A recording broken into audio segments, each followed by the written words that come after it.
नमस्कार बंधुरा फुडिते मुडी चैनेले सकलके स्वागत जानाच्छि। आज के এই ঝিঙে দিয়ে বানাবো একদমই ভিন্ন ধরনের রেসিপি স্টাফ ঝিঙে। এটা খেতে ভীষণই ভালো এবং ভাত রুটি পরোটার সাথে খেতে পারবেন। এমনিতে ঝিঙের যে কোনো রেসিপির মতনই খুবই অল্প সময়ে এই স্টাফ ঝিঙে রেসিপিটা করা যাবে। তো রান্নাটা দেখতে দেখতে যে সমস্ত বন্ধুরা আমার চ্যানেলটিকে এখনো সাবস্ক্রাইব করেননি তারা চ্যানেলটিকে সাবস্ক্রাইব করে পুরো ভিডিওতে আমার সঙ্গে থাকবেন আশা রাখছি। আমি এখানে প্রায় 700 গ্রামের মতন ঝিঙে নিয়েছি এবং দেখতেই পাচ্ছেন চেষ্টা করেছি আমি সমস্ত ঝিঙেগুলো একই রকম সাইজের নেওয়ার। স্টাফিংয়ের জন্য সর্ষের তেল তো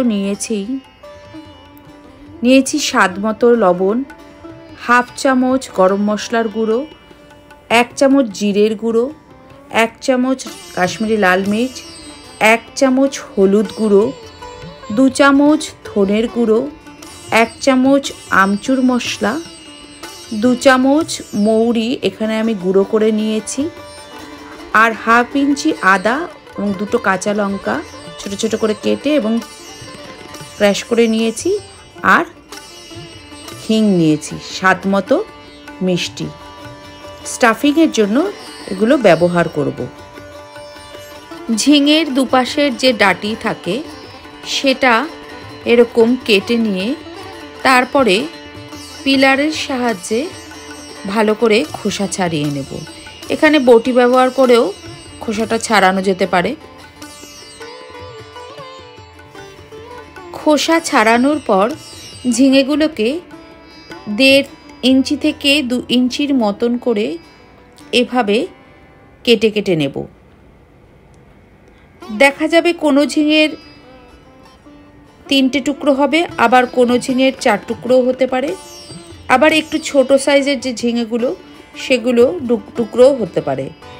এমনভাবেই কাটবো। তারপরে একটা টুকরো ঝিঙে কিরকম একদিকে ফালি করব, বিপরীত দিকটা আটকানো থাকবে। মোট কথা মাঝখান থেকে 2 টুকরো করে একদম দেব না, একটা দিক আটকানো থাকবে। একটা পাত্রে সমস্ত মশলা, ধনের গুঁড়ো, জিরের গুঁড়ো, মৌরি যেটা গুঁড়ো করে রাখা ছিল, আমচুর পাউডার,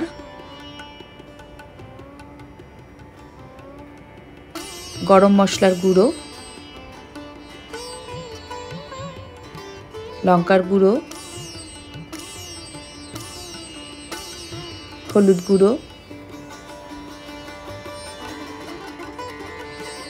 আদা আর কাঁচা লঙ্কা কুচি,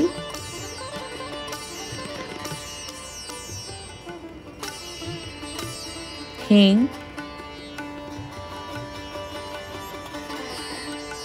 স্বাদ মতো লবণ 2 চামচ মতন ব্যবহার করছি, স্বাদ মতো চিনি 2 চামচই ব্যবহার করলাম, 2 চামচের থেকে একটু কমই দিলাম। আর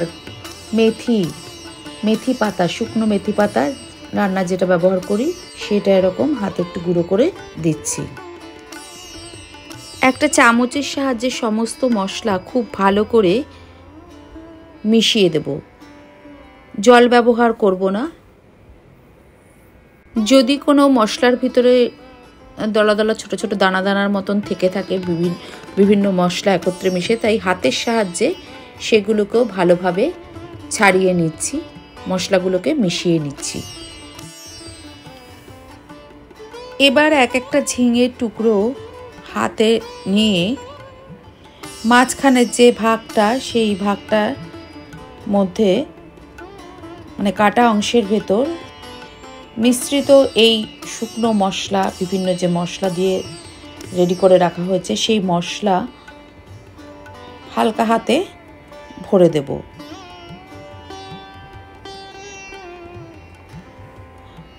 খুব একটা বেশি মশলা দেওয়ার প্রয়োজন নেই, হালকা হালকা করে ভরে দিলেই হবে, অর্থাৎ স্টাফিং করে দেব। এবং ঝিঙেগুলোর গায়েও এই শুকনো মশলা একটু সমস্ত গায়ে লাগিয়ে দেব। এইভাবে সমস্ত ঝিঙেগুলোই এক এক করে স্টাফিং করে নেব। দেখতেই পাচ্ছেন সমস্ত ঝিঙেগুলোকে একইভাবে স্টাফিং করে আমি এক জায়গায় রেডি করে নিয়েছি। কড়াইতে সর্ষের তেল দিয়েছি। এখানে সাদা তেলও ব্যবহার করতে পারেন বা তেলের পরিবর্তে ঘিও ব্যবহার করতে পারেন। তেল গরম হয়ে গেছে, খুন্তি দিয়ে একটু নেড়ে চেড়ে দিয়ে দিচ্ছি ফোড়নের জন্য গোটা জিরে আর হিং। মিডিয়াম টু লো ফ্লেম করে দেব এবং ফোড়নটাকে একটু নেড়ে চেড়ে নিচ্ছি। এবার এক এক করে স্টাফিং করা ঝিঙেগুলোকে কড়াইতে দিচ্ছি। এখানে একটা মিডিয়াম সাইজের কড়াই আমি ব্যবহার করে রান্নাটা করছি এবং চেষ্টা করেছি সমস্ত ঝিঙেগুলো কড়াইতে একসাথেই সেট করবার। একটা ঢাকনা দিয়ে ঢেকে দেব যাতে ভালোভাবে পাক হয়ে যায়, আর গ্যাসের ফ্লেম মিডিয়ামে রেখে দেব। প্রায় মিনিট 10 বাদে ফিরে এলাম। ঢাকনা খুলে দেখছি ভালো একটা কিন্তু রান্নার গন্ধ বেরিয়েছে, মানে যে সমস্ত মশলাগুলো ব্যবহার করেছি সেগুলোর, এবং নিচের দিকটা বেশ দেখে মনে হচ্ছে নরম হয়ে গেছে। ধীরে ধীরে একটা চামচের সাহায্যে এবং খুন্তির সাহায্যে ঝিঙেগুলোকে স্টাফিংয়ের দিকটা এবার নিচের দিকে অর্থাৎ কড়াইয়ের তেলের দিকে উল্টে দেওয়ার চেষ্টা করছি। এক এক করে সমস্ত ঝিঙেগুলোকেই উল্টে দেব। একটু সাবধানেই কাজটা করতে হচ্ছে, না হলে স্টাফিংয়ের যে মশলা সেগুলো বেরিয়ে আসতে পারে, তাই ধীরে ধীরে কাজটা করতে হচ্ছে। আরও একবার ঢাকনা দিয়ে ঢেকে দিচ্ছি, কিছুক্ষণ অপেক্ষা করব। মোটামুটি হয়েই এসেছে। যেহেতু ঝিঙের জলের ভাগ বেশি থাকে তাই সামান্য জল বেরিয়েছে। এই জল টানানোর প্রয়োজন নেই, কারণ সমস্ত মশলা এই জলের সাথে মিশে হালকা গ্রেভি হয়ে গেছে এবং এই গ্রেভি ঝিঙের সাথে খেতে বেশ ভালোও লাগবে, তাই টানানোর আর প্রয়োজন নেই। একটা চামচ অথবা হাতার সাহায্যে ঝিঙেগুলোকে পাত্রে রেখে দিচ্ছি। দেখতেই পাচ্ছেন একটা ঝিঙেও কিন্তু গলে যায়নি বা ভেঙে যায়নি, কিন্তু ভালোই সফট হয়েছে। হালকা পাতলা যেটুকু ঝোল বেরিয়েছে সেটা এই ঝিঙের উপরেই ছড়িয়ে দিচ্ছি। আমাদের স্টাফিং ঝিঙে সার্ভ করবার জন্য একদম রেডি। আপনারাও এরকম স্টাফিং ঝিঙে রান্না করে নিতে পারবেন খুব অল্প সময় এবং খুব সহজেই। যদি আমার এই রান্না করা রেসিপিটি আপনাদের ভালো লাগে তাহলে অবশ্যই একটা লাইক, শেয়ার এবং সাবস্ক্রাইব করে দেবেন। কমেন্ট বক্সে জানাবেন কেমন হলো। পাশের বেল আইকন প্রেস করে দেবেন যাতে করে নতুন কোনো ভিডিও নোটিফিকেশন আপনাদের কাছে চলে যায়। দেখা হবে নতুন কোনো ভিডিওতে নতুন কোনো রেসিপির সঙ্গে। ভালো থাকবেন, সুস্থ থাকবেন, আনন্দ থাকবেন এবং অবশ্যই আমার সঙ্গে থাকবেন। ধন্যবাদ।